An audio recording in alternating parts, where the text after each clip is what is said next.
à 8h10. Image impressionnante aussi en Argentine, à Buenos Aires, où des milliers d'Argentins ont bravé le confinement cette nuit pour accompagner le cortège funèbre de Maradona de son domicile jusqu'au palais présidentiel.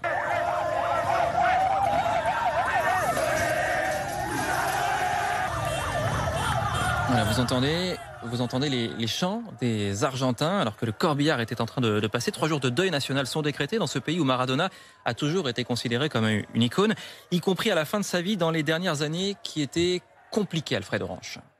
Sa vie d'après, Diego Maradona la consomme, la consume. Il multiplie les addictions et les séjours en cure de désintoxication, flirtant plusieurs fois avec la mort, comme ce 18 avril 2004, où atteint d'une hypertension artérielle et d'une insuffisance cardiaque, il passe 11 jours en soins intensifs et perd 40 kilos. Des malaises parfois en mondovision lors de la dernière Coupe du Monde de football en 2018. Une chute de tension en pleine tribune présidentielle l'oblige à être exfiltré.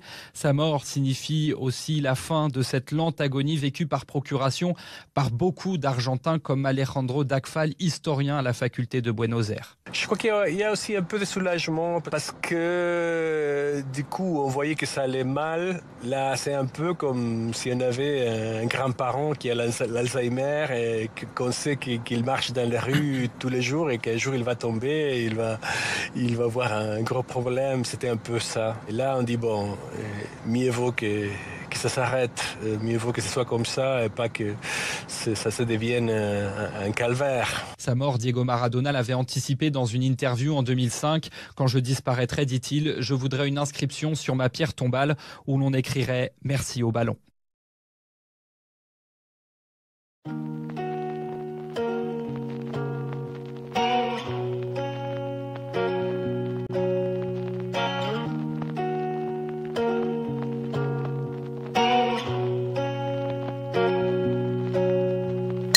I'm on the bed, don't want